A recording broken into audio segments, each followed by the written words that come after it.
Life is a workout, and Smoothie King is here to help you power through. Whether you're grinding out bicep curls or muscling the couch across the living room, crushing morning miles, or sprinting through back-to-back meetings, Smoothie King has fuel to help you maximize your workouts, own your recovery, and elevate your game. Give your body the energy, protein, and power it needs with a lineup of delicious smoothies made to help you conquer your goals. Only at Smoothie King. This is a More Than Just Podcast production.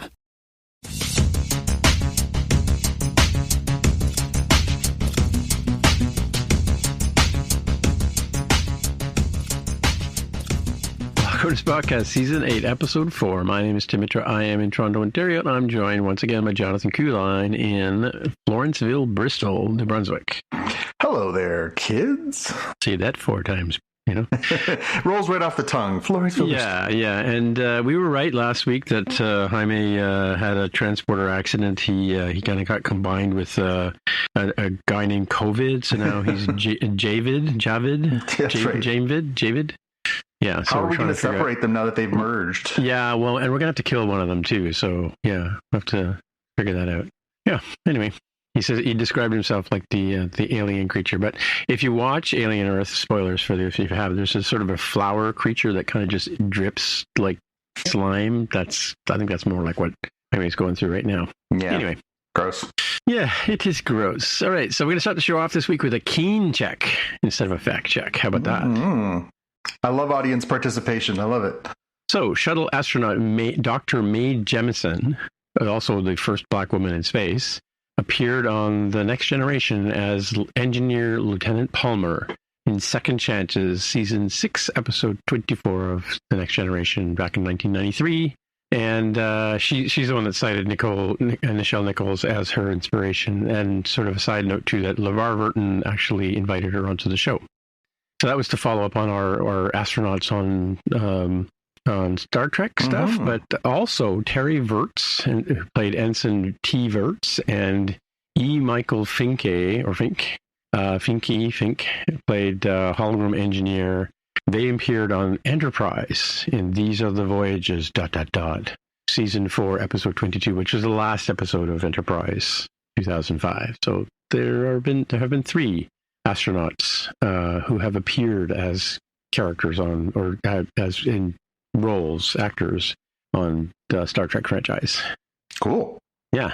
So on to the actual fact check from last week. Ron Glass, rest in peace, who died in 2016, is the guy from Barney Miller that you and I were talking about last week. He played Detective Ron Harris, and he also played Preacher on Firefly. Yep. But Tim Reed, who you pointed out correctly is still alive, played Venus Flytrap on WKRP. And we talked a bit more about the other actors. Jan Smithers played Bailey Quarters on WKRP, and Gary Sandy played Andy, and Richard Sanders, as you mentioned last week, played Les Nessman, and all 3 of those are still going. So, all right, so that's about half the cast is still there. That's good. A little less than half, I think, right? A little less than half. Well, to be fair, it's all the people who were on the show who were younger. Yeah. And I mentioned the documentary by Adam Nimoy. It's called For the Love of Spock, and that's on I think it's on Netflix or something. But anyway, I got a link here to the trailer for it, which I'll have in the show notes. And side note, he was once married to Terry Farrell. So. All right, well, I might stand and applaud because bravo, she's a beautiful woman. Was formerly married to. Oh, well, then he's a dumbass is what he is. He's a dumbass, yes, exactly. And Michael Fassbender, how do you say his last name? Fassbender, yeah. Fassbender. He's an Irish actor, by the way, even though he's got a German name. He did play similar characters. I said they played the same character, but technically he played on the agency. He played a CIA agent, and on the Black Bag he played a British intelligence agent. So I mean, same level of expertise, but different accent. There you go. So, but when you see one Fassbender secret agent dude, you've seen them all, right? Have you seen the movie Shame? Shame. Shame. SHAME. Oh, Shame. No, I don't. It's a bit of more of an arty film. He plays a sex addict in the film, and you see the whole Fassbender. It's a different type of secret. The full Fassbender? Yeah, the full Fassbender. It's a different kind of secret.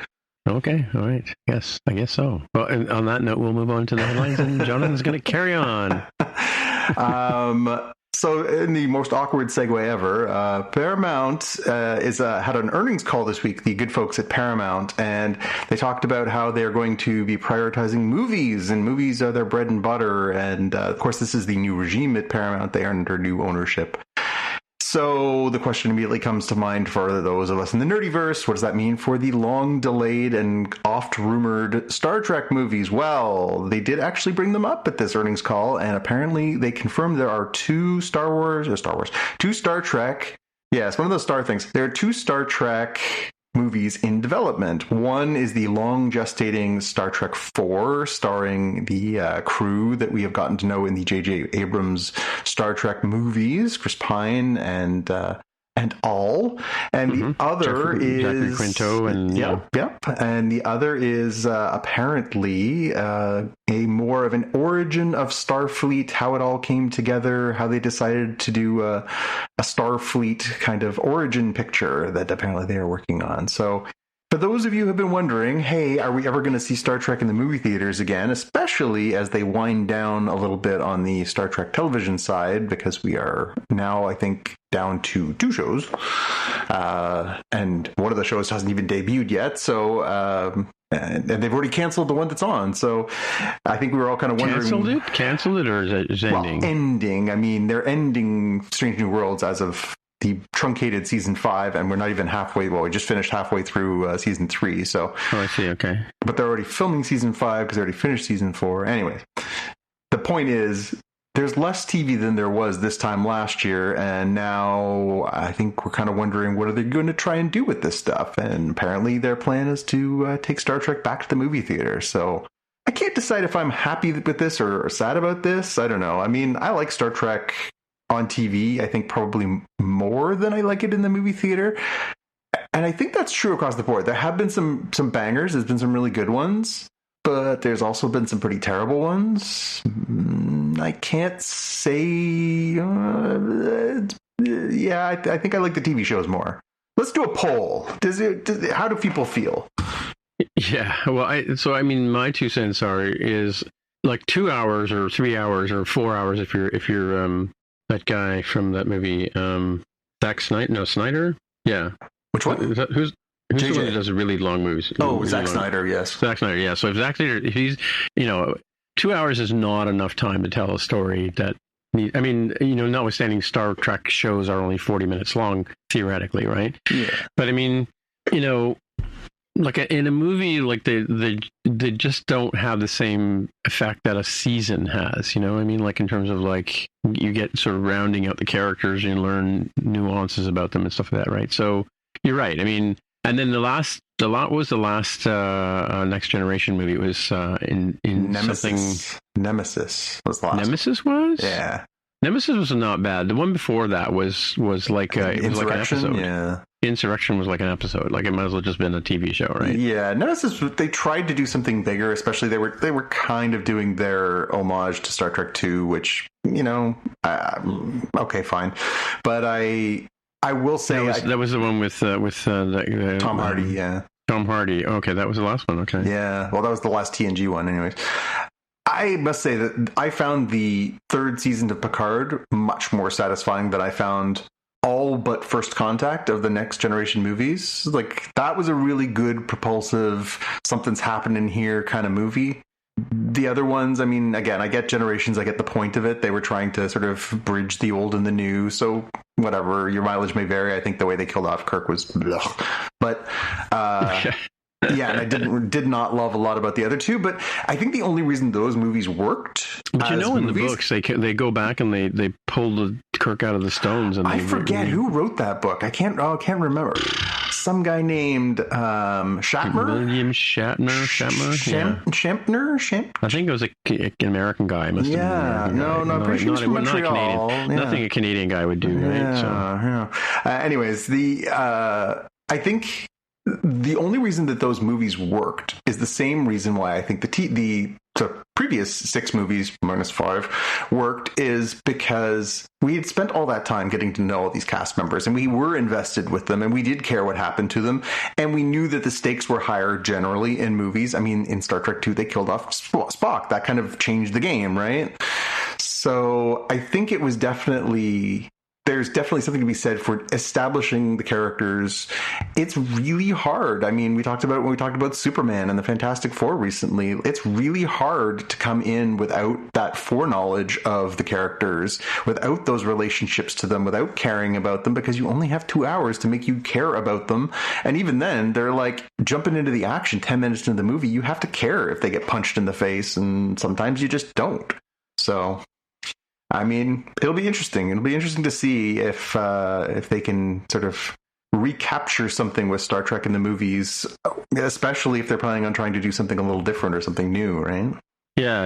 Remind me to talk about the Vulcan problem when we get to the main show. But I think that the one thing that I find a bit of a shame is, especially given how we all got the warm fuzzies for Picard season 3. You know, we talked about how it contrasts against Star Wars and the fact that, like, that final trilogy that they did in the end, we did not get a single scene where we got like the original gang back together. It was all just little bits and blobs in it. Yeah, and ultimately, one of the actors died in the middle of that. Okay, but and in the end, they killed all 3 of like the primary characters, irrespective of their life or whatever. I just find it really frustrating because, you know, I think we all kind of wanted that. And then Picard season 3 was like, hey, what if we just got the whole band back together and they all went on an adventure together? And I was like, with their walkers and their canes. Yeah, exactly. Yeah. Well, so, you know, I think ultimately that's more satisfying. And I wonder if, you know, it's not too late. It's not too late. It's too late for some of those characters, not too late for all those characters. We just had this 2 years ago. Maybe Patrick Stewart's not going to be in it, but maybe you get like as many of the people from Voyager, DS9. Like you can do an all-star Star Trek. Do one before it's too late. Yeah, that's true. I'd love to see that. Dr. Crusher, was she in? I know she was in Picard, but was she part of the gang that got back together? Yeah, she was. Remember, she was because she had the baby and she didn't tell him and the whole thing, right? Oh, okay, yeah. No, but I thought she was like on the video screen or something. I can't remember. It's been a while since I watched that show. You just didn't remember because she has white hair instead of red, and it's too traumatic to remember. Well, no, but she played his ex-wife in All Good Things, right? So yeah. So then they kind of dropped. Some things are just inevitable.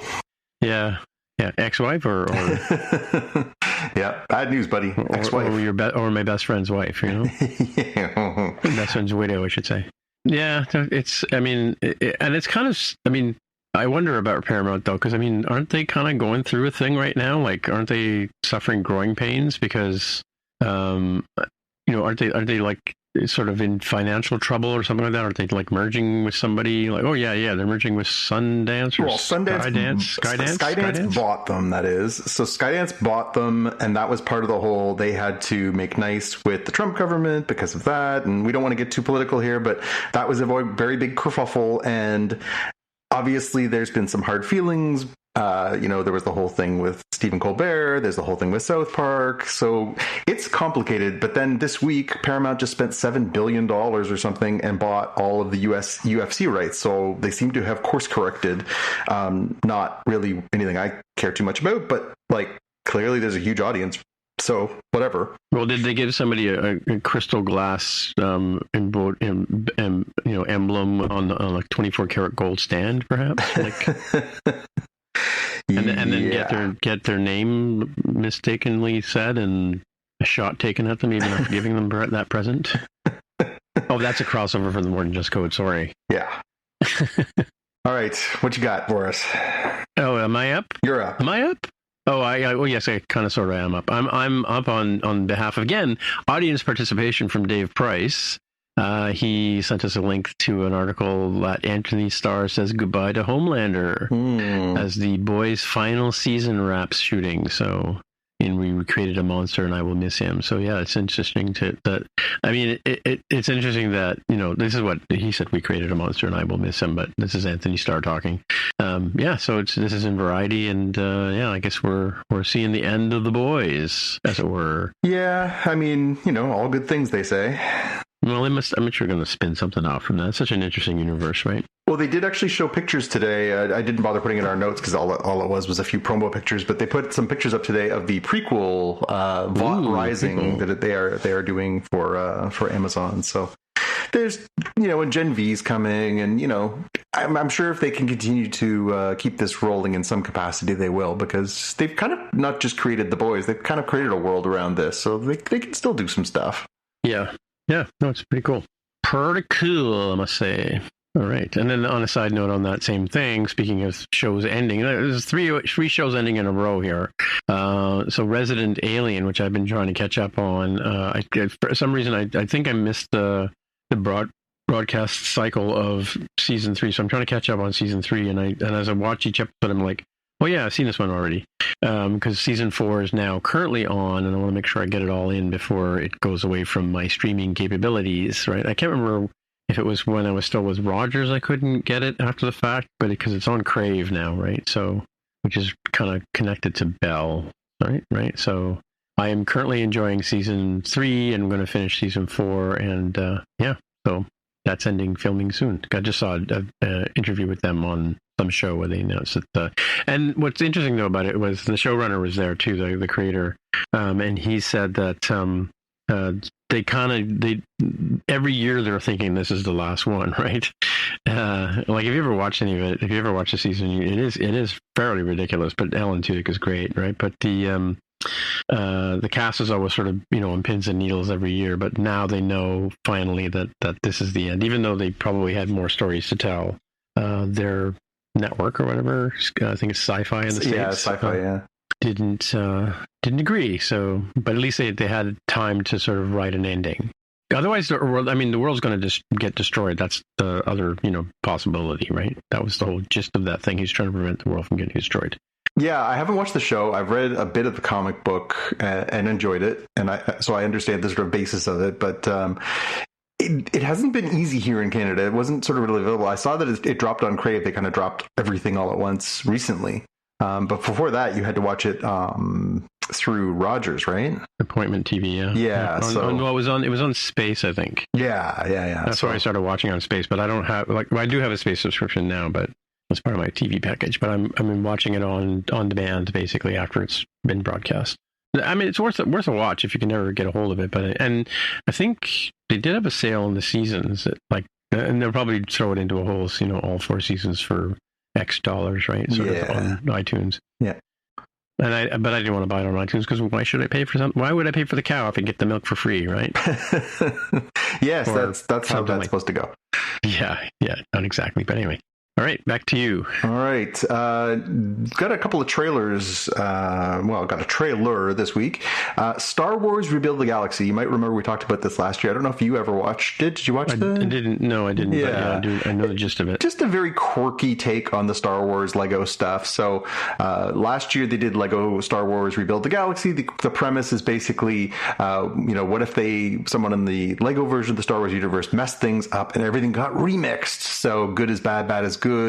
Some ships that were good are evil, some people that were good are bad or evil, back and forth to good, and they just kind of mixed it all up, and it was funny and silly, and they got some of the original voices. They got Billy Dee, they got Mark Hamill, and it was not high art, but it was funny and fun and silly, and again, especially for kids, perfect. I did not know they were planning on doing more of this, but I was very pleasantly surprised to see that there's a new trailer for something called Lego Star Wars Rebuild the Galaxy Pieces of the Past. Is coming on September 19th to Disney Plus, and this is a sequel, a 4-part sequel to last year's Rebuild the Galaxy, and it looks funny and silly, and again, if you dug the first one, you'll dig this one. I think it looks really fun and silly, and just some of the Darth Vader in white and the Emperor being nice to him, and it's really goofy and fun. But yeah, I enjoyed the first one. I'll probably check this one out as well. Again, perfect. What does Jaime call it? Doing the laundry show. You just sort of sit there and you watch and you do the laundry, and it's just funny and silly again. Especially if you have kids, it's great kid stuff.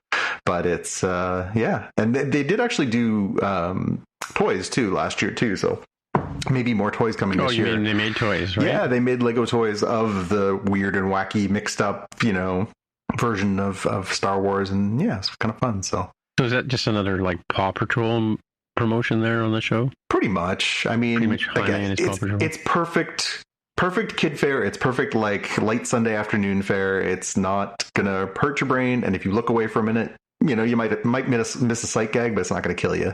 Right. Cool.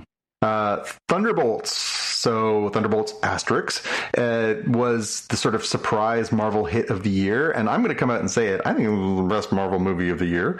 Thunderbolts. You think it was? Yep. I think it was. Okay. I'm going to put. What is it comparing itself to, though? Fantastic Four, I guess would be the okay. Yeah. Okay. Thunderbolts is coming to Disney Plus on August 27th. So they announced that today, and it's very quick turnarounds, only a couple weeks. We have to wait for it to come, which is good because I would actually like to see that again, and I don't want to have to pay for it any more than I already do. And one last thing, I just saw online that Fallout Season 2 is coming to Amazon Prime in December. So, yeah, a little bit of nerdydom to look ahead to. Cool. All right. Well, that brings us to the main part of the show where we talk about Star Something. This time it's Star Trek, Strange New Worlds, Season 3, Episode 6, The Sehlat Who Ate Its Tail, which is the English, the non-Vulcan analogy? Oh, the dog who chased the car, right? The dog who caught the car. Oh, caught the car, yeah. Yeah. Cool. This is a weird one. It was kind of, I don't know if I have a pitch. There's always a bigger fish, I guess. Yeah, and this one actually looked like a fish. Okay, so my pitch for it was following your gut can be the right move as long as you're willing to live with the consequences. Because this one was really, this is like Birth of a Legend stuff. I gotta admit, I thought this was maybe one of the best episodes of the year. Yeah, because we saw the original crew for the first time together. There was a scene about 15 minutes into this episode where Kirk and Spock, they're on the Farragut, so admittedly it's not the Enterprise, but Kirk and Spock and Scotty and Uhura and Chapel are standing and having a conversation on the bridge of the ship. And I was just like, oh my God, I would watch this show. Oh my God, I would watch this show. Really? Okay. Yep, 100%. Oh, I wonder if that's a thing. Oh, yeah. Wait till we get to my big question for this, and we'll have a discussion about that. I have a big question too.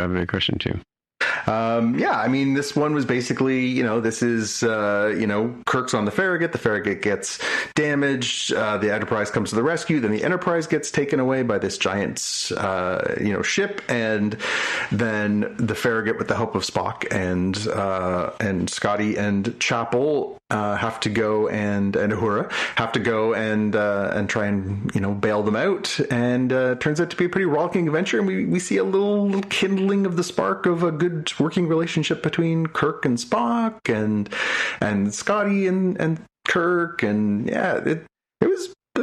I liked it. I really liked it. We're just missing McCoy, like you said last week, right? Yep. I mean, it was missing that little crackle of wit. Although I made a point to write down. I wrote down who wrote this episode. It was written by David Reed and Bill Wolkoff.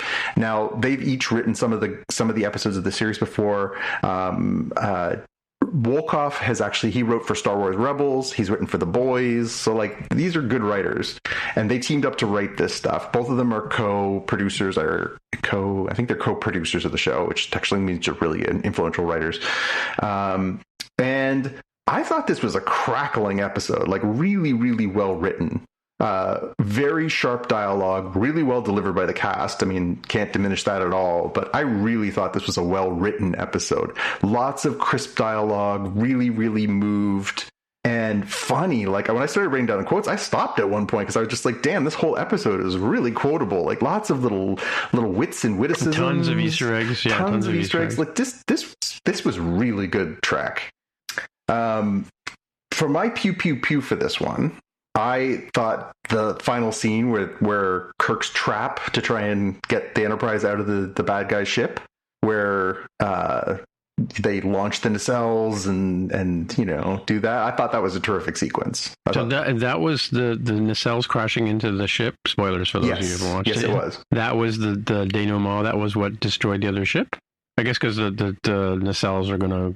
Well, he launched it. They filled them with anti-protons so that the big things would go after them, and then when they crashed into the ship, those big, huge neuralizer things grabbed itself and shocked its own ship. Oh, okay, right. So it kind of they forced it to kill itself. Right? They pretty much had it use its powers on itself, and that was that. But it was very late in the day when I watched it. I just got back from a concert and watched it, so I was tired and had a few before I got zapped on. Don't drink and trek, folks. This is a warning. You've been told. How wasn't that? But yeah, no, it was. I thought that was a pretty fun scene. But there was lots and lots of fun stuff in this episode. Again, the first attack where the planet's blowing up and they're like, holy moly, and then of course the Enterprise shows up and the ship shows up, and yeah, I thought it was really, really good stuff. Even the combat scenes where Pike and Lon are trying to get that big pipe off the ship where they're being attacked by the guys in the suits and stuff like that. I thought that whole sequence was really well done. The bar fight where they blow up the scotch to try and light them on fire. I thought that was pretty good. Yeah, that was an interesting thing. The one kind of weapon that these people hadn't thought of, but I mean, in retrospect, they probably should have thought of that. But because I guess if they do most of their work in space, they've got those big spacesuits on. They don't think somebody's going to start a fire in here, right? Yeah. Well, I mean, so my question on that, again, spoilers if you haven't seen the episode yet, but so they're human inside? Like what was is this another V'ger thing where these guys took off on this mission? 100%. And you saw that coming back a mile away at the end, But yeah, so basically what they said was this was an ancient mission after World War III, because Pelia is, of course, she lived on Earth and remembers all this stuff. So Pelia basically says oh, I remember this. Because after World War III, the Americans basically got all the best of the best from around the world together and sent them on this mission just in case, basically go out and find strange new worlds and inhabit them, and they were never heard from again. And it sounds like basically they got to a point in space where it was all going bad, so they just turned into space pirates to try and keep themselves going. And here we are, 20 generations later, and they're just these single-minded space pirates. But that also raises the issue of there were 7,000 people aboard this gigantic spaceship swallowing ship, and Kirk killed them all. So that you decide whether or not that wasn't just action or not. But that's kind of the quandary of the episode, right? Is that Kirk is basically single-mindedly, he's not thinking about the enemy, he's thinking about his people and survival and stuff like that. So it's a good moral lesson for him, right? And that's what Trek does when it's at its best. It makes us think about the morals of just because they're the enemy doesn't mean they're the bad guy, right? Yeah, I mean, it was a couple of things about that, like the whole Kirk having doubts, right? I mean, he always struck me as, the original Kirk always struck me as he was the top of the class kind of, if you look at the way Chris Pine plays him or the way William Shatner plays him, he makes a decision, he always goes on instinct and that kind of stuff, right? And he needed that pep talk from Spock in this one, which I found a little out of character, right? Yeah. But then, he sort of says, I always thought I'd be fine. I always wanted this. I always thought I'd be great getting here. It's not till you get here that you realize that, it's a lot harder than it looks, right? And he hesitates to sit in the captain's chair. I mean, that was totally out of character. Yeah, but then when he finally settles in, he sits in and he does the legs cross, the William Shatner leg cross. But Kirk is like George Costanza. He'll knock you out of the way to get to that captain's chair. It's true. But this is a kind of unexplored era for us as far as Kirk too, right? So, well, mind you and I both read books where we've saw the origin story of him working with Captain Archer and stuff like that, right? So yeah. But I think this was an interesting way to approach it. And it really did, you realize that what he gets from Spock is actually something he really needs. Because you always think, these guys are so different.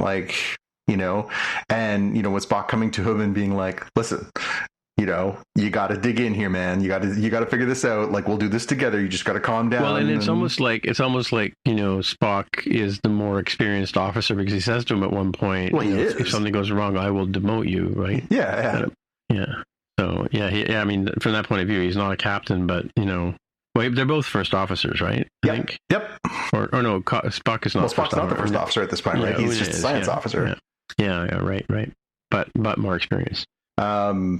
Easter eggs wise, there was a lot of stuff, but I mean, a lot of it was kind of tied to the, you know, like obviously the crew being together and just some of the, you know, again, the leg cross he does when he sits in the captain's chair. There was lots of, you know, visual cue stuff. I did really like it when they go down to Pelia's quarters and it's just like chaos. She's got like the Andy Warhol on the wall, and she's got an Atari 2600 and a bunch of telephones. She's got like the cat's eye clock and like all these like weird, you know, 21st century doodads. And the whole wiring the ship for telephones and joysticks was pretty funny. Yeah, with the flight controllers. Yeah, give me 80%, no 50%, no 30%. Yeah. Quotes wise, this was my cup runneth over. I really liked "You don't live to 5,000 by getting shot a lot" from Pelia. Was pretty good. And don't shoot. Yeah. I can give us full power, but if you think this tub will hold together at high speed after the beating she just took, your bum's out the window, from Scotty. Yeah, your bum's. I like that one. Your bum's out the window. You have to. I think you and I, with our Scottish background, like that one more than most, probably. That's a good sound. That's how you went to the bathroom back in the day. Yeah. That's a good sound, right? The ship is happy screaming, from Ortegas. And I like the Spock line that you quoted. "I promise to demote you at the earliest opportunity." But yeah, there was a ton. I could have written down like 10 more. Yeah, and the "Good Night, Captain Kirk" was the sort of closer. Yeah. But I from Easter egg point of view too, is the Spock game cartridges that he always used in the first season. Yeah. You know? Well, even the view screen of the Farragut, right? Like they're doing the whole like lean into the view screen thing when they're trying to, you know, look through. When they were spying all the dead bodies flying in space. Well, it's an interesting side note too, is that I think La'an has a thing with Kirk and she has a thing with Spock, right? So I thought it was very interesting that they beam her off the episode, not off the show, but beam her off the episode so that they don't have to deal with the conflict between Kirk and Spock and her. Yeah, I mean, it's probably for the best, because it would have just been unnecessary in an already busy episode. I don't think they needed to go into, so you've made out with La'an too, right? Like, yeah, exactly. Now, to be fair, at this point, Kirk is supposed to have had like, you know, on again, off again with Carol Marcus, and has a kid, and you know, so, you know. Yeah, but it was a lot. And there was the mention of duct tape too in the. I forgot. I didn't get the actual quote, but the fact that they talk about the thing being held together. Yeah, she may be held together with duct tape. Yeah. Yep. And also Pelia mentioning she was a roadie for the Grateful Dead. Yeah. Who was dead? What? Who's dead? She worked with the dead. My big question for this one, I think, is what I referred to before. Could a reboot of TOS work? Could you take this crew, add in a McCoy, put them on those same sets, and shoot new versions of classic stories? And would it work? And is it a good way to re-energize Star Trek? Well, yeah, it's kind of, it's better than, I mean, this is sort of like cherry pick. Don't you have to do them all, but like. No, I hate to say this is like Force Awakens, you know, sort of thing. Like it's better than Force Awakens. Right? No, I knew you were going to say that as soon as I started saying that sentence, but that's what I mean. Like in that same sense, that Force Awakens was supposed to be the next generation of A New Hope. Yeah. Right. And the one after it was supposed to be Empire Strikes Back, and the one after that was, well, whatever. Well, the problem is it would be like if TNG had come out and they were just going on the same. Oh no, they did that for the first season and it sucked. Yeah. There are some real struggles. Go back and watch. I did that when my son was younger. He was like, I want to watch all the Star Trek. And he started he's like, I want to watch at the beginning. I'm like, we could skip some. He's like, no, I want to start at the beginning. And we made it about halfway through season 1. He's like, some of these are really not great. I'm like, you are TNG correct. Or TNG? TNG. Yeah. TNG. Yeah. I mean, of all of them. All the series have their growing pains. There's some weak episodes in Voyager's first season. There's some weak episodes of DS9 first couple seasons. There's some weak episodes of TOS. There's some weak episodes of TNG. A lot of shows, and it's not just Star Trek, take some time to find their footing. But there were some real struggles. They were trying too hard to do original Trek. And I think it was a holdover from Phase 2, which we talked about last week. I think it was a holdover from some of the people they had writing. It wasn't until, a few episodes kind of sprinkled in season 1 that were like, oh, it's pretty good. But season 2 is where it starts to get a little better. And season 3 is where it really hits its stride. And then it's a pretty, banging from seasons 3 to 6. The world of the 1960s, late 1960s, was quite a different place politically and in terms of world knowledge, which is why the original series is like that. Like it was sort of the forethought or the more forward thinking of that people of that time, right? Which is why not everybody got it at the time either, right? But then by 87, when we get TNG, they shouldn't have tried to do the 1960s that's political it. philosophy. It didn't work right off the beginning. But then by the time we kind of get a few seasons in and we're getting to, the fall of the Berlin Wall, things are changing sociologically, things are changing, right? Well, that's why reunification came along and made sense. Like as a tie-in, right? And they brought in people who weren't the original writers. They brought in people who loved Star Trek. And, that's when you get the, what's his name? Garfield, oh God, what the hell was his name? Reeve Steves and Rick Berman and all those people who came in who loved this stuff and came in and started working on it, right? So yeah, I mean, I think I don't know. I found myself looking at this and thinking could you do a couple of seasons that are later on and do the final couple of seasons that we'd never got of the original series? Could you cherry pick some of the classics and mix in some new adventures? Again, even if you did 8 episodes or 10 episodes or whatever a year and did it for a few years, you could kind of just sort of summarize the best of Trek. And that would give a whole new generation a place to start where they're not ugh, this is hokey and it's 1960s. You could really kind of juice it up, and not in a J.J. Abrams, let's make this into a big space spectacle, but really kind of get back to what matters about Star Trek, which is we explore, we discover, we interact, we learn, we grow, But he's black on one side, I'm black on the other side. Okay, we could probably skip that one. But but my answer to your question is also ties into my big question, right? And it just so happens that I wasn't doing the dishes, but I might as well have been doing the dishes because I had turned on Pluto TV on the TV, and I just happened to, because it was the Roger Corman episode, right? With Rock and the guy who played Lurch on TV and back in the day, and I've forgotten his name already. But him as the original android, and Roger Corman comes to the planet. I wanted to check and see if the name of the planet was the same planet they went to in the last episode, right? But anyway, that's food for fact check. But so I watched it and I just left it on, and what happens there's a Star Trek channel on Pluto, right?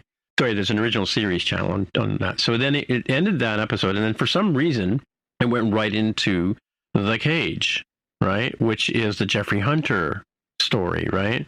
And with Vina and the people who make him, and I left it running in the background because it's like Star Wars, I can, if New Hope is on, I can just leave it in the background, don't have to look at the screen. I know what's going on. Exactly kind of thing, right. Yeah, I'm with you. So there's the same sort of thing with The Cage and me, right? And then right after The Cage, it goes right into Where No Man Has Gone Before, it's called, right? Is the name of the show.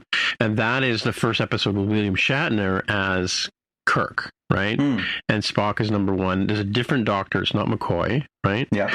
And so for those of you who don't know, and why you're listening to this podcast if you don't know already, but The Cage was the original pilot, which they didn't like, and they had it reshot. And the For All, or Where No Man Has Gone Before, is, and I got that name wrong too, but that is the second pilot. Yeah. With William Shatner, right? And they kept Spock. So, which brings me back to Mr. Spock. And I'm calling this the Vulcan problem, right? Because in that show, the thing about Star Trek that sort of got interest with people in general, and most of us, and you and me as nerds or whatever, is this he was the first alien we saw on TV, other than, my favorite Martian or whatever, but I never saw that at the time. And, Lost in Space, that was a completely different thing. But because CBS turned down Star Trek to make Lost in Space. That's a whole other story. But the enigma of Mr. Spock, right, as this sort of green-blooded, logical, non-feeling, like all the sort of things that we know about Spock, and therefore we even named our podcast after Love Him, right, or Love the character. We get on the ship, the Farragut, and what's the first thing we see on the Farragut, other than, Captain, or Kirk, James Kirk, is a Vulcan captain. Mm-hmm. And to me, I kind of looked at that character and I went, why? Why ruin the whole mystique of Mr. Spock? Well, that's it. It does take away something of the uniqueness of him, right? But I get what they're going for. They're going for more diversity, like, oh, it wasn't just an outlier. There was, there were a fleet and the different aliens, and okay, sure. But at the time, I mean, if you think about it, he was like him having walked away from the Vulcan Academy to go to Starfleet. I mean, that was it's an interesting trope because it went against his parents' wishes, and he was supposed to. I mean, we've explored this in the movies too, right? Like the whole idea of Spock having gone through the Academy, like he was sort of like, it was meant to be as if he was like, notwithstanding the animated series, which they introduced all kinds of alien Starfleet members, but he was sort of the first sort of guy in, and politically, like I mentioned before, we had segregated schools at the time, like all that kind of stuff. So having somebody who was other, as not only other, but also like top of the class and, in this very important position, and we're acting as a foil to Kirk and eventually McCoy as well, right? They kind of like so I I love the idea of them doing this new crew. I mean, they could spin that off because they have to, we have to lose Captain Pike at some point in the future anyway. We know that's coming, and we're assuming that's coming halfway through season 5. But I mean, or maybe it's not, but it would be dumb if they didn't. But, so the whole mystique of Spock, kind of gets downplayed by having, other, because he was like the only guy in the original series that was like the only alien guy on the ship, right? So that's kind of, for me, like as soon as I saw the character, I'm like, oh, please. They needed to, up their alien quote because they had, low numbers, or I don't know. I don't know why they felt like it was a thing that they needed to include it. You're right. It probably is. It diminishes. Well, I mean, and there was also a scene in the episode. I mean, if you think about it, like I get it.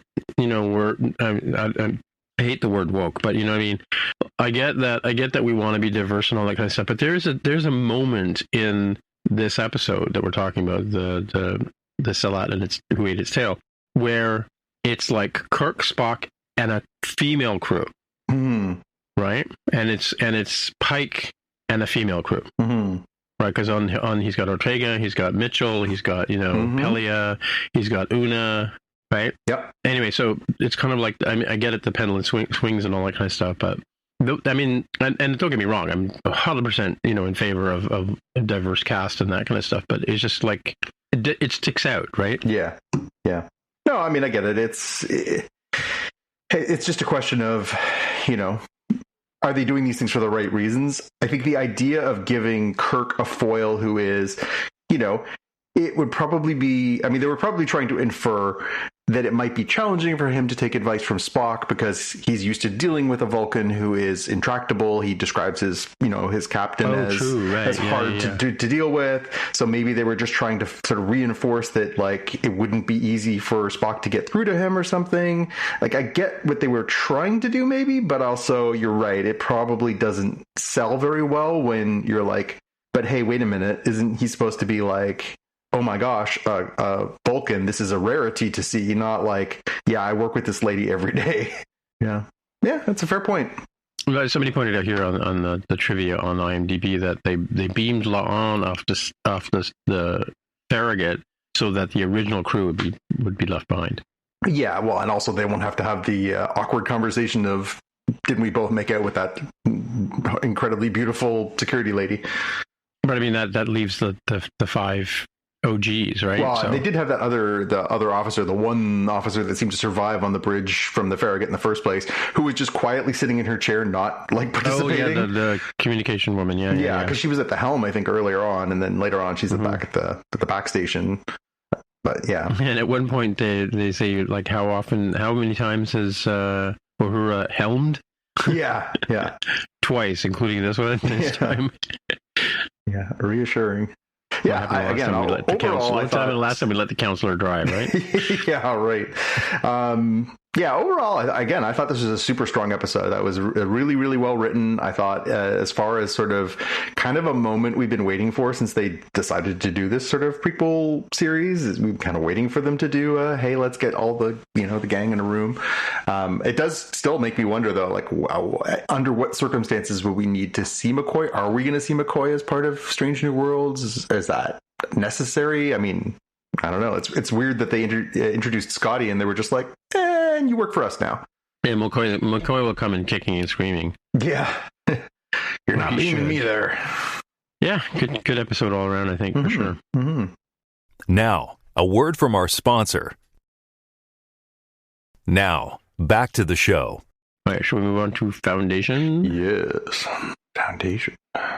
Yeah, I have a bit of fact check and just squeeze this in here, but I think, I mean, like, I don't know. My pitch for this one is we're getting pretty close to figuring out who the mule is now, right? Aren't we? You think? Yeah, I mean, it does seem like the clues are all right in front of you for this one. But yeah, this one was, it was a sort of interesting episode for Empire because it just kind of all went sideways for Empire in one giant fell swoop, right? And it's funny because last week we talked about just sort of like, how things are changing and, Dawn is doing one thing and Day is doing another thing and Dusk is, working on, trying to stick around. And by the end of this episode, you're like, whoa, okay, things have really changed because like Gale pretty much stuck the fork into Dawn, right? Like absolutely messed him over and basically took half of Empire off the board. Yeah. So it was an interesting move from that perspective, like in terms of like how. Yeah, but was that sort of her maneuvering for prehistory, kind of to make it work the way they wanted it to work? Yeah, I mean, clearly that's what Gale wanted. She wanted to basically level the playing field so that Empire wasn't so much more powerful than Foundation 2. Second Foundation. Yeah, so she wanted to do that, and the only way to do that was basically trick Dawn into going to this planet, getting in front of the council, messing things up, and then basically causing the mule to wipe out half of the Empire's armada, right? So now, theoretically, Second Foundation and Empire are pretty much on a level playing field, and now she thinks the math is going to work out in their favor. The prehistory, you mean? Yes, the prehistory, yes. Mm-hmm. It's all math. It's all just math. Yeah. A little bit of history thrown in there, yeah. Yeah. But, it was definitely, sort of grand in scale. This felt like sort of the culmination. Again, it makes sense. This is episode 5 of a 10-episode season. It kind of culminated a lot of the early storylines that came together with,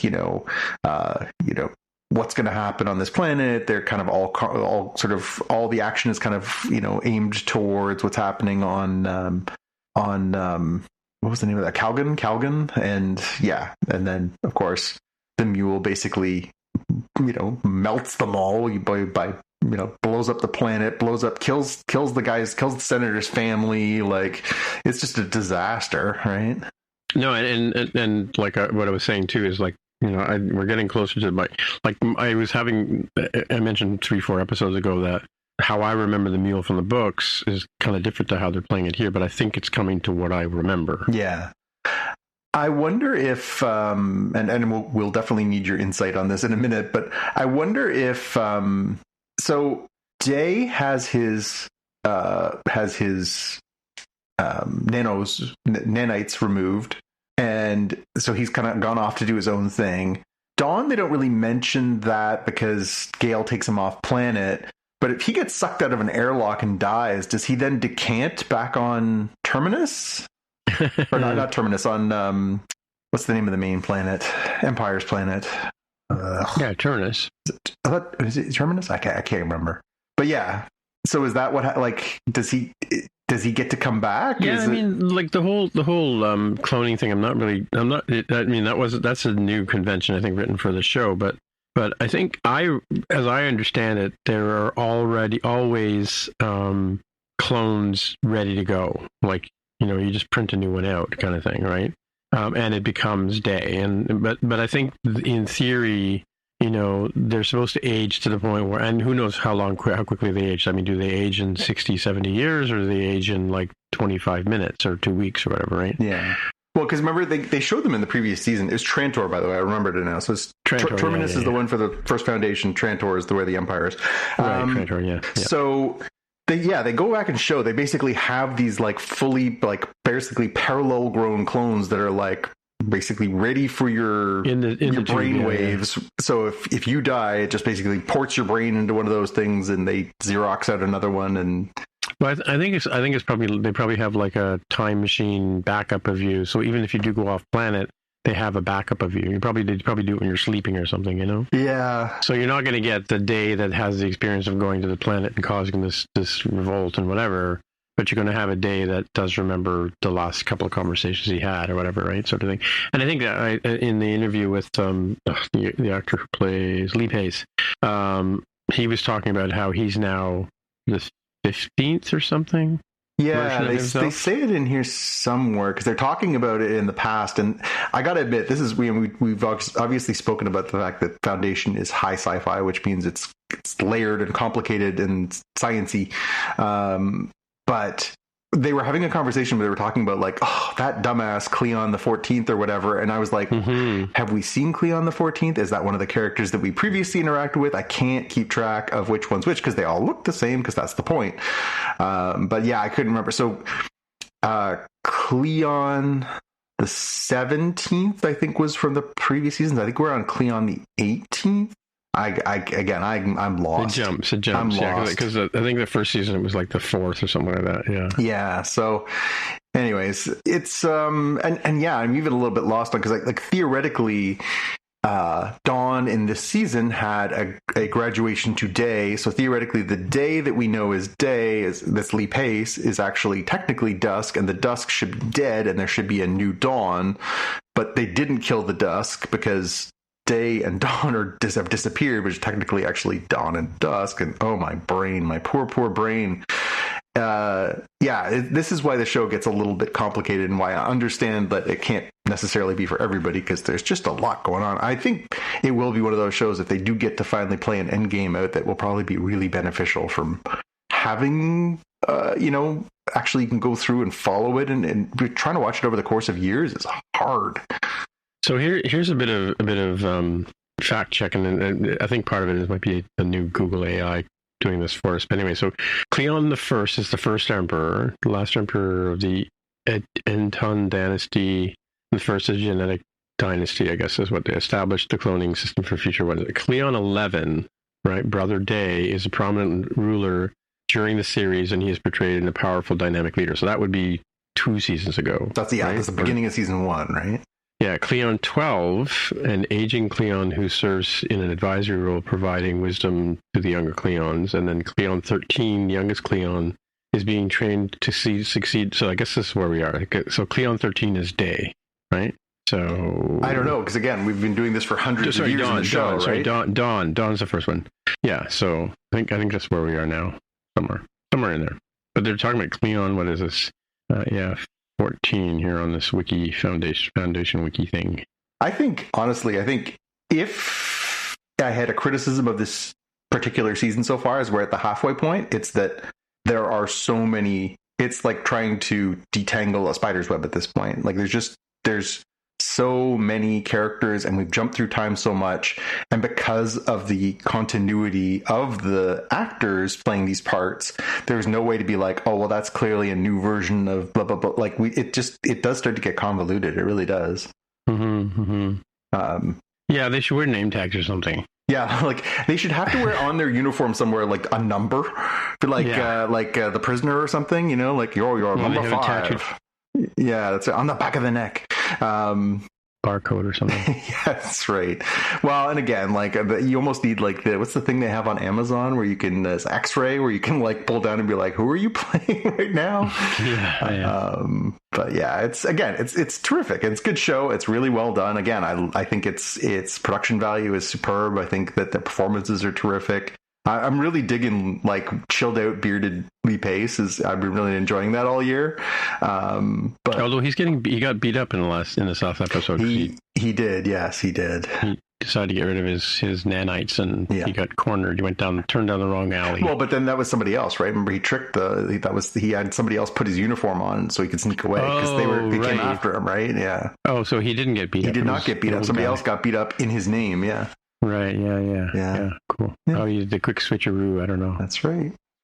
Anyway, which brings me to my big question. Well, sort of my big question / fact check from last week. We were talking about Demerzel, right? And so my question is Demerzel our Daniel Ovalaw, which is it's a male in the books, but it's a female in the series, and that's confirmed on the AsimovFandom.com about Eto Desmerel, who I talked about last week or so.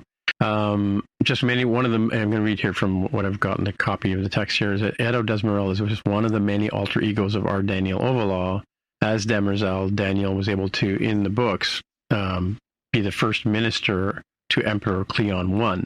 So, and then, he basically manipulates Cleon I to allow Harry Seldon to go off and do the psychohistory thing, right? Anyway, and then I mentioned Argisgard, but apparently has a last name is Reventlov, is the first robot to act on according to the zeroth law. So now I know you know about the 3 laws. Well, there is a zeroth law, and it's never programmed into Giscard, but he kind of comes to it through his sort of his experience and what they call metacognition, which is the sort of beyond just thinking, right? But he fails in this pursuit, and he ultimately destroys his own positronic brain, and he gives his telepathic capabilities to our Daniel Ovalaw, right? And does that in some of the later books, right? And then so many thousand years later, Daniel adapts himself and is able to fully obey the zeroth law. So the zeroth law is, well, the first laws are: a robot may not injure a human being or through inaction allow a human being to become to harm. The second law is a robot must obey orders given to it by human beings, except where orders would conflict with the first law. In other words, don't allow someone to kill themselves, right? Or don't assist them. The third law, a robot must protect its own existence as long as the protection does not conflict with the first or second law, right? So in other words, you're always going to be a second-class citizen. But the zeroth law is a robot may injure a human being or allow human beings to come to harm so long as the harm will benefit humanity as a whole. Well, and that's exactly what we've got, the quandary that Demerzel's got herself into this season, right? Yeah. So it's kind of like, she caused that big giant space thing to implode and, and so the question is like, is she our Daniel Ovalaw? And I mean, based on the book, she is, right? But because Daniel's always thinking, like he's kind of like, as a character, he's like Spock. He's more like, like the 2 characters that run together in the books is Elijah Bailey, who's a human, and then there's our Daniel Ovalaw, and they're equal they're both detectives and they're both trying to solve this whodunit thing, right? In these 3 books, there's like 3 whodunits, but they're working together and they kind of feed off each other, right? Yeah, so like Elijah Bailey has all the anxieties because Earth people are underground now, and he has to go out into the open. And is it agoraphobia, where you're afraid of the outdoors? Yeah, and that's water, maybe. Yeah, I always get them mixed up. Anyway, this is that might have been. I think we got our notes mixed up here because I do have another fact check about. We were talking about the movie Lee last week. You were talking about. Yeah, well, Kirsten Dunst plays the character I was thinking about, and that's in the movie called Civil War, which was out last year. The one from last year. Yeah, I didn't get to watch that one yet. Yeah. Yeah, she's a photo J, right? Photojournalist. Yeah. And there's a young up and coming photo J who's a bit risky, and sort of she takes her under her wings and chastises her for her behavior. Anyway, coming back to the whole idea of Demerzel and who she is and how she is and how she's influencing the movements of dawn and day and dusk, right? And therefore, the dynasty, and therefore, the planet and foundation and all that kind of stuff. And she's, I don't know, in the books or in this description here in the wiki, is that she's kind of like on the side of prehistory, right? Or psychohistory, they call it. Well, I mean, it's going to be hard to introduce her as our Daniel Oval without reference to the Robots of Dawn or something like that, right? Right. Do you want to talk about Wednesday now?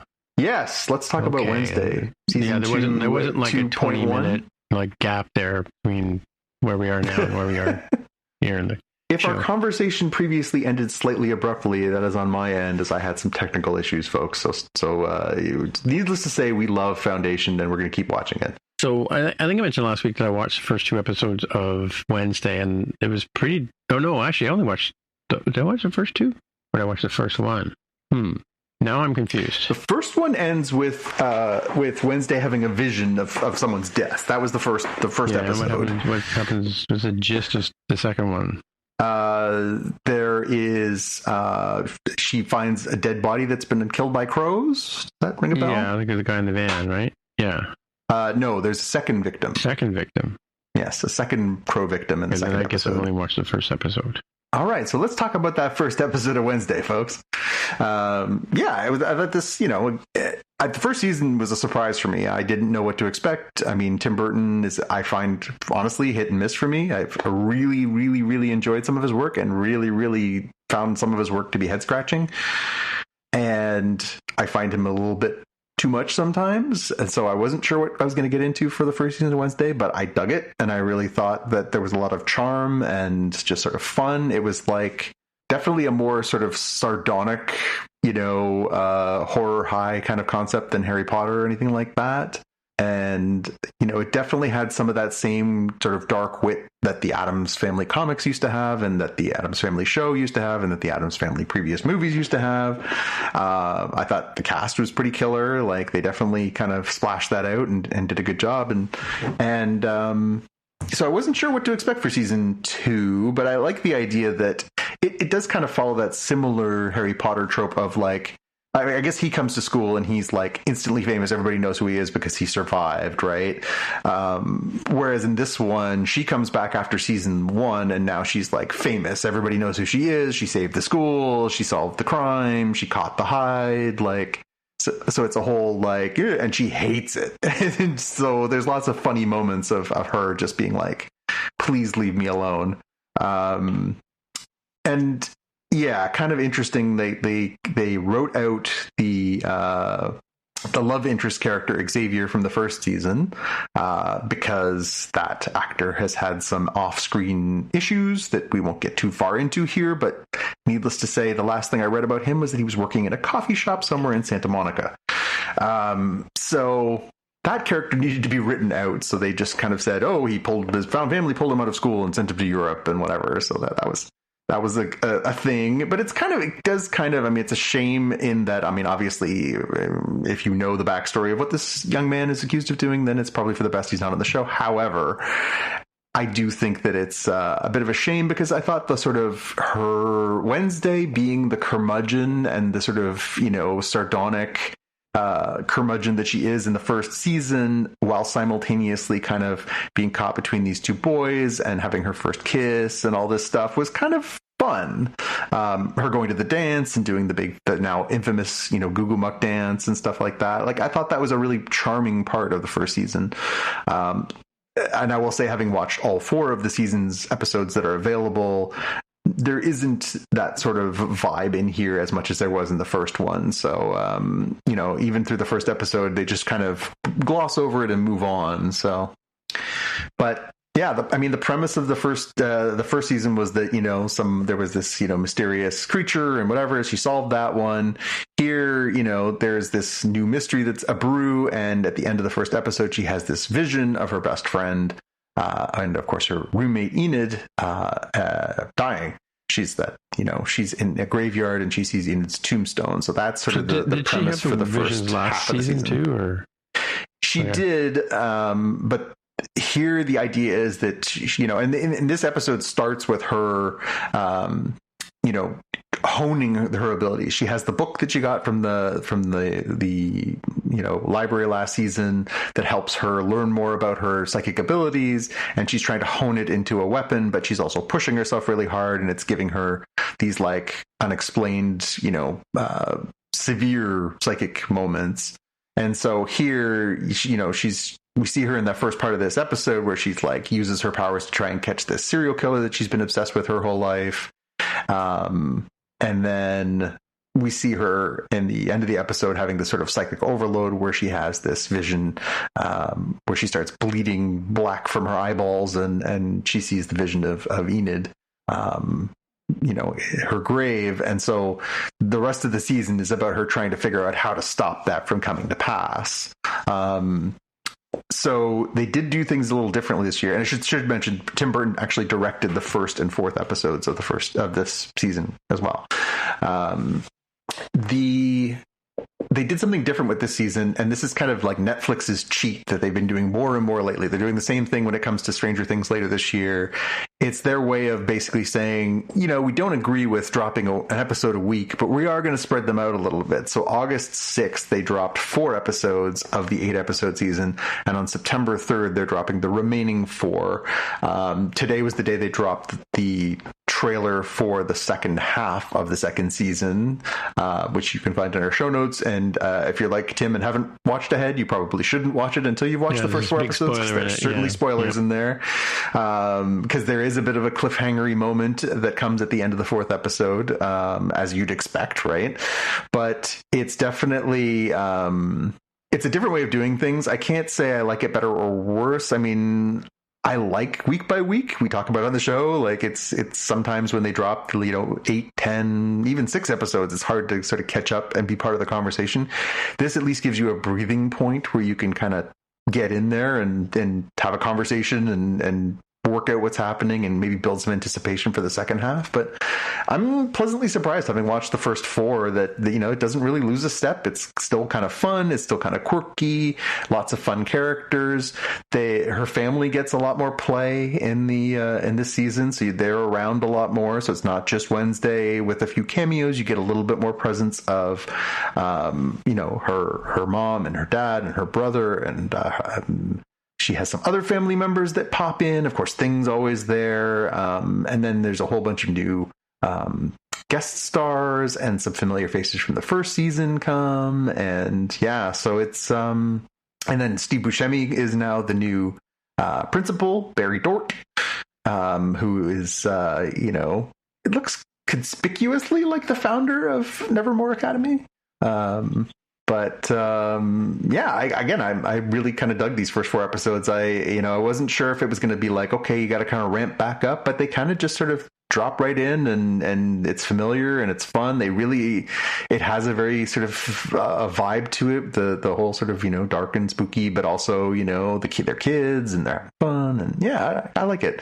Emma Myers continues to be, impossibly delightful as Enid. She's just fun and colorful and quirky, and the perfect foil for a roommate for Jenna Ortega's Wednesday. And yeah, I like this. I like the show. I like this season. I like the vibe of it so far. Some good new, as I said, a lot more Catherine Zeta-Jones this season so far. More Luis Guzman as Gomez. Definitely more of her little brother Pugsley. I'm trying to remember who plays. Oh, Isaac Ordonez plays Pugsley. And then, even in that first episode, yeah, Steve Buscemi is there as the new principal. Billy Piper is playing Isadora Capri, who's the new music teacher at the school. So again, another familiar face. It's been fun so far. I'm looking forward to seeing the second half of this and sort of where it goes. Let's move on to the watch list then, shall we? Oh, all right. If we must. An interesting little thing here in the spirit of Jaime Lopez. I found a little video, a couple of videos actually on the YouTubes. One is an interesting one. Did you know that Alan Tudyk played the main character in iRobot? I did, just because I saw the same clip earlier this week. Yeah, so it turns out that he is uncredited because he tested in the audiences better than Will Smith. who was the star of the movie. And at that point in his career, incredibly popular. So Will Smith, or yeah, absolutely. Nobody knew who Alan Tudyk was at that point, but Will Smith was one of the biggest stars on the planet. well, we did because we knew him from Firefly. He's Alan Tudyk's been in a ton of shows, but yeah, interesting that he plays the main character in or the main robot in iRobot, but he does not Sonny, but he wasn't credited, surprisingly. And then we were talking about one-shots yesterday, and there's a number of one-shots in Children of Men, which I've listed here on the clip. And this, I may have linked this one in the show notes before, but this is a scene where they're traveling in a car, Julianne Moore and, why am I drawing a blank on his name now? The main character, the main actor. Oh, Will Smith? No. Children of Men. Oh, Children of Men. That guy, you know. Oh, that guy. Clive Owen? Yes. Yep. And Chidi, the guy with the funny name. Chiwetel Ejiofor? Yeah, him. Yeah. And one other and two other characters are in this shot, and they're driving, and it's like, you know, it's the future, and there's like hoarding gangs of, you know, bad people, and they're driving, and they see a car accident in front of them. They're like, turn the car around, go back, and they start going back, and then like as you see, like the cameraman or the camera is in the center of the car, and so you're looking at the actors talking to each other. You see the car driving down the road, and you see the people running out of the woods to attack them, and motorcycles, and, you know, one of the characters gets shot, and it's a really, really compelling thing, and it's all done in one take. It's a really, really cool shot, right? Including, like, you know, blood packets or whatever you call those things that, you know, kind of have to explode or whatever. So it's really a good movie. I mean, like, the very first scene in the movie is a one shot, right? So super cool movie to watch. In the spirit of, you know, the one takes we talked about, which is that whole TV show, the British TV show where they did whole episodes as one shot, and the oneer in the studio. Cool. And as I mentioned before, I've been catching up on Resident Alien on Crave right now. So there's a link here to the trailer for season 4. It's USA. It's the Sci-Fi Channel, or Peacock, apparently. Some group called Peacock. You know, have you ever heard of them before? Not here in Canada. But yeah, it's on Crave in Canada. And what happened last year was because it's kind of like pulled it from streaming once, you know, like a couple of weeks after the season was over, and the only way to get it was to pay for it. I'm like, not happening, right? And the last thing, I did watch the first 2 episodes of Alien Earth, which dropped this week, and they are bangers. They certainly are. I also watched it, so we can discuss briefly. Yeah, no, I mean, it's an interesting set of characters. You know, they do the sort of thing like they did at the beginning of Blade Runner, where they introduced 3 types of synthetic people, or synths, I guess. Well, enhanced, I guess, is because there's more than just synths. Yeah, because we have the sort of like Ash and what's the name of the character from the second one? Bishop, right? Yeah. So there's those type of people, and I think Timothy Oliphant plays that style of. Yeah, he's a fully synthetic created person. So he is like exactly like those characters you described, but then there's a new augmented ones. Yeah, they're augmented ones. Like the guy on the ship who talks to Mother. Talk about your Easter eggs, right? Like tons of Easter eggs in this thing. Like it's totally got that late 70s, you know, alien spaceship feel to it. You know, they've basically given you an entire playground of this stuff, right? Including the weird Mother computer and the bad graphics on the CRT displays and stuff like that, right? Spared no expense, right? And but the new characters are this young up and coming, you know, whiz kid has come up with this idea that he can take terminally ill children and put them into adult bodies. So there's a crew of people here who are synthetics who have, you know, greater than human abilities, and yet they're very childlike, right? Yeah, I think my elevator pitch for this one would have been, what if we gave a bunch of children Iron Man suits? What could possibly go wrong? Yeah. And they're all kind of, they're going to investigate. And of course, the gist of the thing, I don't think I'm giving anything away by saying that the alien ship, the Wait, what do they call it? Motani, what's it called? Yeah, the company there, and of course there were competing companies now too, which is another sort of political angle. But they have been collecting aliens and taking them back to Earth for research. Well, what happens if one of the ships carrying these species crashes? The xenomorph, of course, from Alien is in there, but they are not the worst of the these weird species that have brought back, right? So, yeah, I mean, the trailer kind of sets the stage for everything. So, I mean, even if you've just seen the trailer, you're not going too far ahead of your skis to figure out that, basically a ship full of monsters crashes on Earth, and they call in a bunch of different cavalries to try and deal with it, and chaos ensues. But also at the root of this is this really kind of sweet story where, the lead character, who is, depending on, I guess Wendy would be the main character's name, is a former terminally ill child who's been turned into this hybrid, and she wants to take on this mission to go and help save people after this crash, because she sees that her brother, who's played by Alex Lothar, famously from the first season of Andor, also from one of my favorite shows the last few years, End of the Effin' World, that's on Netflix.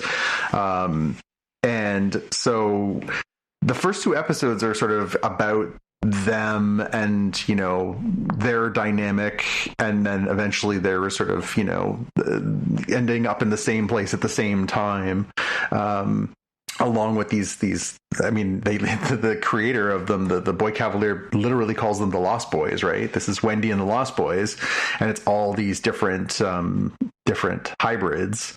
And they're actually even named. It's Wendy, Curly, Nibs, Smee. It's like, it's straight out of the Lost Boys, right? And of course, Samuel Blinken playing Boy Cavalier is basically playing a weird Peter Pan-y kind of, like, he's quirky, and he sits in weird positions, and he kind of feels like Peter Pan-y, doesn't he? Mm-hmm, mm-hmm.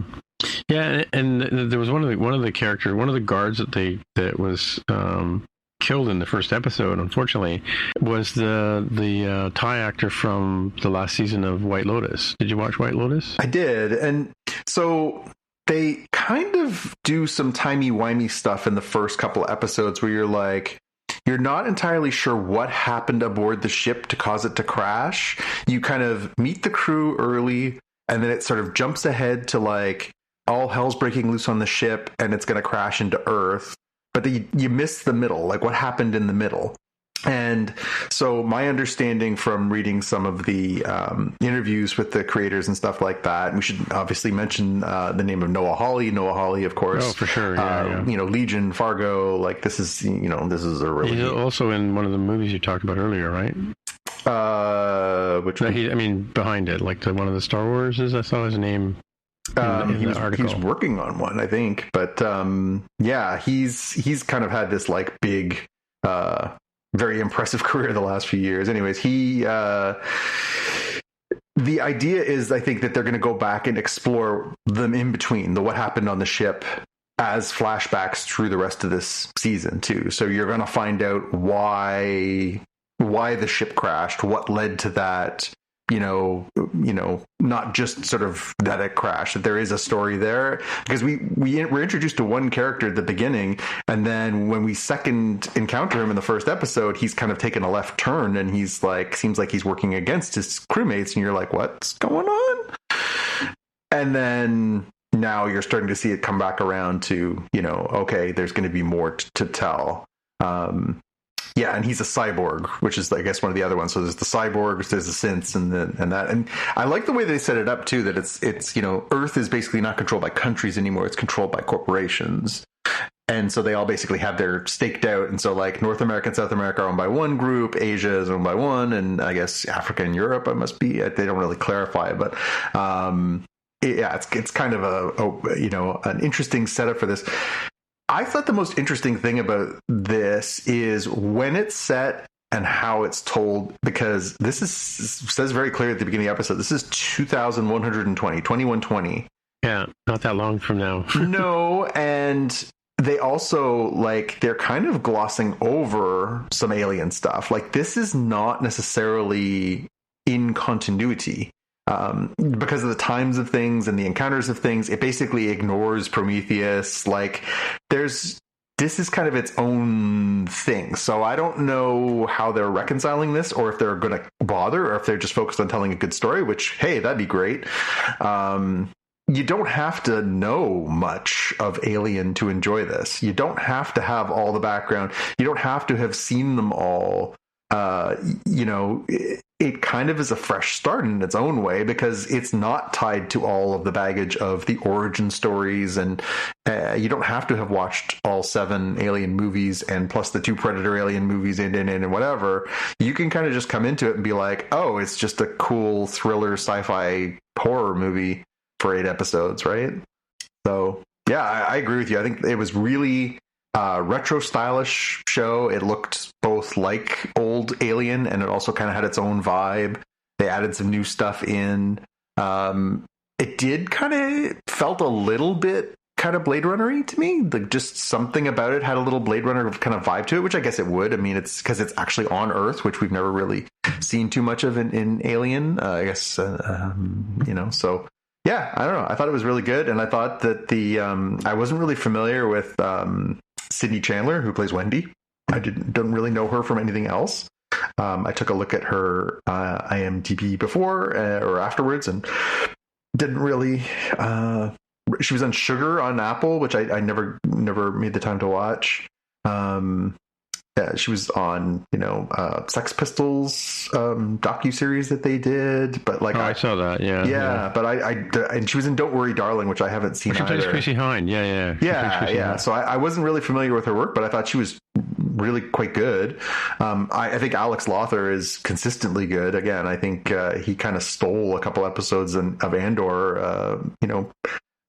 So which character was he in Andor? He was the one who writes the manifesto in the in the first season. In the first season, that ends up basically coming back around in the second season, right? So Karis Nemec. So yeah, he kind of has that. He's kind of the manifesto spark of the rebellion, as it were. And he was really good in those couple episodes that he was in. But yeah, I mean, if anybody out there hasn't seen End of the Effing World, the first season is incredible. Second season is really good, but the first season is like holy moly good. He and Jessie Barden, who of course we've talked about her because she's now doing what's it called? That Dune. show. Dune. She was in Dune. She was she plays the young Harkonnen Valia in the Dune TV series, Dune Prophecy, that was on last year. Oh, okay, right, yeah. And everyone was like, "Wow, she's really great." I'm like, "Yeah, she is. You should watch this other show. She's incredible." So, yeah, I'm a big fan of both of them. But yeah, highly recommend that one. But anyway, the TV series version, yeah. Anyway, all that to say, I thought the first 2 episodes were crackling, and I kind of come and go on Alien. I have seen some Alien that I really like. I've seen some Alien where I'm like, it's just a scary movie that happens to have aliens in it. And it's also like, I felt like not Romulus, what was the one before that? Covenant. I felt like Covenant was just kind of like, it felt like another Jaws movie. It was just like, oh, there's another monster. And it felt like a little bit well worn. This feels fresh. And that's the one where they have the 2 Davids, right? Yes. Covenant? Yes. Yeah. This Michael Fassbender again, playing 2 characters. That's right. This one felt like something fresh, a fresh take on some well-worn thing. And honestly, like, can we have more of these kind of ideas, please? Can we just be like, hey, remember that other stuff? Don't worry about it. Let's just tell a great story and include the stuff we love. Hey, Star Wars, can we try this? Can we? Yeah, I'm looking forward to the rest of this. There's only 8 episodes for this season, and they haven't said if they're doing any more or if this is self-contained, but so far so good. Now, what do you have for your fast check? For your well, because I've jumped on top of yours here. My quick one is next week we're going to get Peacemaker season 2. It's coming to HBO Max in the States, Crave here in Canada on August 21st. I love the first season. Is one of the stupidest, funniest things I've ever seen. I loved it. I cannot wait to see more. It's so very, very stupid. It might be one of the stupidest things ever put to television, deliberately so. It's very much tongue planted in cheek. But my God, is it funny? It's so stupidly funny. I'm dying. I'm dying to watch the rest. So there's a scene where John Cena, Peacemaker, and Vigilante or I think they're watching TV or trying to figure something out, and does that not remind you of a family dynamic that you're involved in? Yeah, it kind of does. Yeah. Okay, I was gonna say, because I was watching that scene going, my God, this is like being at home. Yeah, no, it is so grounded as for something that is so absurd, and like, just John Cena plays this both an absolutely clueless doofus, and yet like he's still trying to do the right thing even though he fails miserably all the time. He surrounds himself with these people who are equally inept at trying to do the right thing. There's so many silly, stupid, funny scenes in it, and it's fantastic. I just love it. So I'm gonna be right on board of that one next week. Hopefully we'll get. You think your butterflies are going to come back this time, or are going to be different? Just I don't know. I honestly don't know, because this one actually all falls under the same umbrella now for the first time of the new DCU, because James Gunn was behind Peacemaker and he's decided to keep it around. So this is all set in the I guess the DC EU Part 2. Cool. So yeah, we'll see. All right.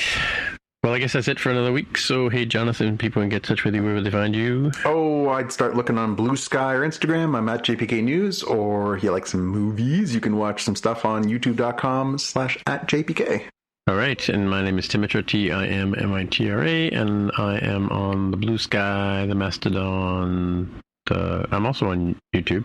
And I just went to a couple of concert shows and put some videos on there. So if you're a subscriber, you might be able to get to watch some of them. Some of them I've unlisted because I have a feeling that the band would block them if I published them, probably. So yeah. Litigious band, you say? Yeah. We talk about that in the after show. Anyway, so until next time, we'll see you in the future. Bye. Bye. You've been listening to the Spotcast podcast. If you want to find out more about the podcast or see the episode show notes, visit the Spotcast website at spotcast.com. If you have feedback or questions, you can get in touch with us on the website. If you like the show, please consider recommending us to a friend, writing a review on iTunes, or pledging any amount at patreon.com/spotcast. You can find details on how to help us on our website, spotcast.com/sponsor us. Thanks for listening, and we'll see you in the future.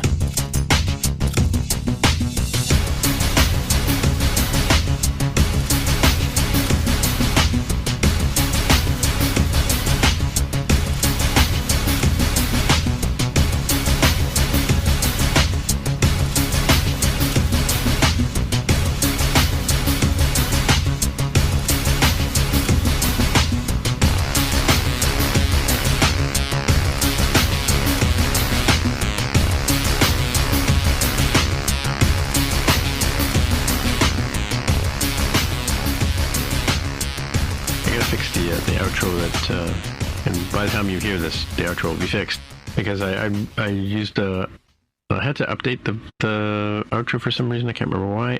But then the music swelled up before Mike was finished talking, so I have to fix that. But yeah, no, we were talking about Don Felder. I don't know if we talked about it on the show or not, but I saw Don Felder he's the guy who wrote the lick for Hotel California, and the other guys wrote the words, and so he played a bunch of Eagles songs, which may or may not survive being published on YouTube. So yeah, and then Styx was doing Grand Illusion. I probably would have been better. There was another band like this guy from REO Speedwagon, but I have no memory of REO Speedwagon even being a band in the 80s and whenever the hell they were, around 70s and 80s, I guess. I just never listened to them, right? And so I had to hang around. So he was on first at like 7 o'clock, and then by the time he played Hotel California around 7:30 or so, right? So then this other guy came on, had to kill like an hour and a half, and then but I discovered with the I don't know if you never told me about the Amex Lounge at the Budweiser. Well, right? I rarely go there because often I go and do the standing thing. I don't do the sitting thing, so I kind of have to go and just stand and hold my place if I want to be one of those near the front people. Okay, yeah. But yeah, no, because they have this cool lounge you can go to, and they have like seats and tables, and they sure do. Proper bar and food service and real bathrooms, like not porta potties, right? So, which is nice. So I discovered that yesterday. I've been going because I have an American Express card, but I mean, I discovered that I can go through the gate. There's an American Express line, and it's much more smoother than the other rank and file line, right? So membership has its privileges, they say. Yeah, and then so Styx, who I've always wanted to see but never did see. I mean, it's one of those bands, like, I really like the album Grand Illusion, right? And like the last song they played was called Renegades, and I didn't even know that was the name of the song. But it's that, oh mama, I'm in fear for my life from the long arm of the law, and then they go into this big 1980s thing, right? But I didn't even know that song was called Renegades, but that was the final song they played. But they also played Mr. Roboto. Have you ever heard? Oh, I'm very, very familiar. I might have had that on vinyl back in the day. Do not like that album. I do not like that song. Do not like that album. Do not like Green Eggs and Ham. I do not like them. So I am. Yeah, so I had to suffer. Well, see, I bought a ticket from the Shriners for a contest, and so they would announce the winners at the end of the show, so I had to stick around for that. But then anyway, I went and had a beer with my friend Pat, who I hadn't seen in a while, so which was all good. But yeah, and then it was a good show. But I mean, like, yeah, it's one of those ones where I wanted to see Felder, who was like the first act. I could have gone home at I could have been home by 8:00. You know what I mean? So. Was Larry Gowan playing keyboards with them? Oh yeah, Larry Gowan, Toronto's own Larry Gowan, is the keyboard and singer currently for Styx, because Dennis DeYoung, who was the original singer and keyboard player, lost his mind and was on the outs with the band and went off and did his own sort of solo tour playing the songs, and Tommy Shaw and the other guy who's been in the band forever, they just kept going, right? So, and Gowan's son plays bass. Yeah, I mean, Larry's been with the band for a long time now too, right? Like, this isn't a new thing. He's been there for a while, but and for our American friends, Larry Gowan is a huge Canadian pop star from the 1980s as well. He had his own solo career and was quite popular. I don't know if he really broke through elsewhere, but you can play a Gowan song here and people know. I was at an event that I am one of my very favorite things to do every year is go to this charity concert called Dream Serenade. And Dream Serenade, they have every year. The money raised there goes towards paying for kids with exceptionalities in their school. It's a terrific cause, and they always have a special guest, usually a Canadian one. I've seen Tom Cochrane. I've seen what's Art School Confidential or High School Confidential with Carol Pope, and lots of cool bands that have popped up over the years. And a couple of years ago, Larry Gowan popped out, and Larry Gowan came out and sang a couple songs. And for one of them, his son came out and played along with him too. So it was pretty fun to see that and hear him play the hits. And I kind of never had a chance. During the band introduction, Larry Gowan does he does the band introductions. He introduces all the different people, and he goes through one at a time. And when he introduces his son, he says, yeah, and apparently he wants me to tell you that he's playing at Massey Hall in November with this band called Gowan. Yeah. Self-promotion, come on, guy, give it a break, right?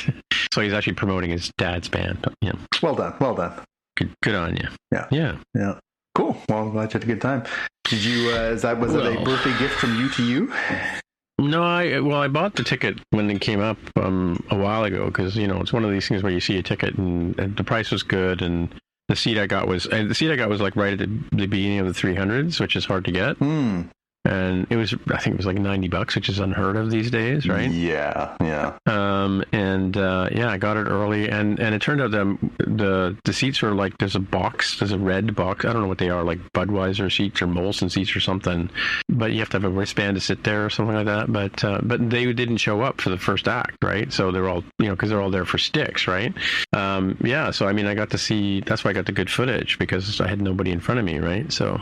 Like in the footage of Styx, you can see some guy keeps raising his arm and his hat's in the shot, and because people in front of me suck. But anyway. So, but it was a good seat, and then I'm going to see Neil Young hopefully on Sunday. I bought a ticket from a scalper, and I bought it when the demand was low, because I got it for a price that's cheaper than the current like you can still get tickets today price. Yeah, so I gotta have a seat. But I like you said, I might go sit up on the grass, and I don't know if you like. Have you been to Ontario Place? Now they have lawn seats, right? Like you can rent a seat. You can rent a seat and you take it out and you sit on the seat, because Justin did that with James Taylor. And I'd never been up on the grass before, so I'd never seen a band from up there. I mean, they're good seats, a great view, but the problem is the people around just won't shut up. I don't know about the concerts you've been to, but although I think Neil Young is going to be super loud and people will have to listen because he doesn't tend to turn it. His amps only go to 11, right? Yeah. So I mean, I've got tickets to see that on Sunday. That was my ticket, my gift to me. Well, my other gift to me from me, but because you and I tried to go last year to see him 2 years ago, I guess, to see him because his band got sick.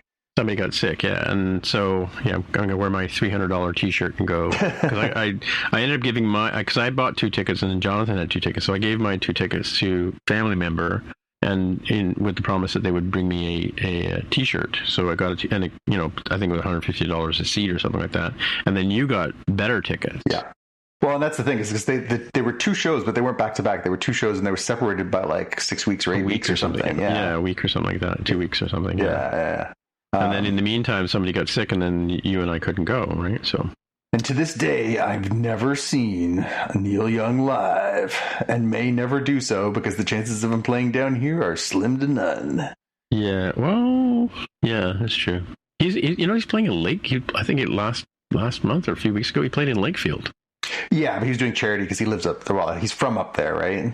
Is he? Yeah, he's from. He's from Winnipeg, actually. Well, or in Toronto. Yeah, it's Ontario because his dad was a writer for the Star, right? He was, but his dad was a principal of a high school in Omemee, Ontario. Because the school was named after him, and they used to have events for him up there. I thought he was. I think this different guy, Scott Young. Used to be a hockey reporter. I remember the guy you're talking about, but okay, I thought that was his father. No, his dad was a high school principal or a public school principal in Omemee, and there's a school up there named after him. And he used to pop in from time to time. You'd go to an event, and he would just be there, and you'd be like, "Oh my God, you're like the most famous musician from Canada," and you're just like popping in. But yeah, he used to do things to sort of acknowledge or celebrate his father's accomplishments. Yeah. Interesting. Today I learned. There you go. Yeah, I mean, yeah, so it'd be interesting to see. But Randy Bachman talks about him being in Winnipeg. He was like the first guy to, like, he was the big act in Winnipeg, and he, like everybody in Winnipeg kind of went, he's made it now because he's moved to Thunder Bay. Right, and he was playing the big time in Thunder Bay, right, and that was when the Guess Who was just forming and stuff like that, right, and the irony of that is, for those of you who don't know the geography of Canada, Thunder Bay is not the center of it's not what you'd call the center of the world. Well, you know what, it actually might frankly be the center of Canada, but that doesn't mean it's the center of Canada. Well, it might be a step up from Winnipeg, and that's hard to say, but yeah, it's certainly not anything, like, we don't even think about Thunder Bay half the time when we're down here in Toronto, right? Yeah. Trana. Yeah. Trana. Cool. Yeah, hopefully he survives. And then, as you know, I bought a ticket to see Paul McCartney for a great amount of money. Mind you, I was looking at the prices in the scalpers right now for tickets for that show in Hamilton, which is where I got my ticket. I could sell that and make a tidy profit. Well, that's a decision you'll have to make. How bad do you want to see? Well, it's kind of like, it's a Beatle, man. It's like how often do you get to see one of the good ones? I mean, come on. What? But I mean, it's like, how often do you get to see Picasso paint, even in his dotage, right? I know, and that was kind of my quandary when you and I talked about possibly seeing it. I just it was to our dear listeners. It's an incredibly expensive ticket, like by far and away the most, half of the cost of a Taylor Swift ticket. Let's put it that way. Yeah, like by far the most expensive ticket I would have ever bought in my entire life, by a distance, and just was not in my immediate budget. But yeah, I don't know. I just I wrestle with these things because it's the same thing happened a number of years ago. My wife is a big fan of Leonard Cohen. And she had seen him once before, and then he was doing another tour. He was in his 80s at that point. He was doing a tour, And I said, do you want to go see? I've never seen him. Do you want to go see him? I'm a fan. You're a fan. Do you want to go see him? And she's like, you know what? I've seen him once. He was amazing. I don't want to see him again if he's like declining. Because I think you and I have both had experiences of seeing artists who just B.B. King had lost some of their steps. Well, I wasn't going to name them, but sure. Of seeing artists who kind of have hit their best before dates. And so she was like, no. And then we have a friend who went to see that show and was like, he was still amazing. And we were like, damn. And there's some artists, again, you and I went to see Paul Simon. Paul Simon was still amazing.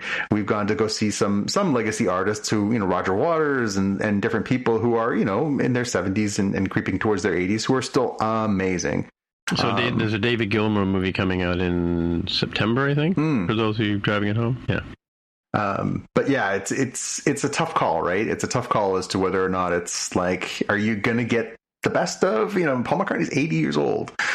Are you going to get, oh my God, it's Paul McCartney? Or are you going to get like, oh, it's Paul McCartney. Yeah. I don't know.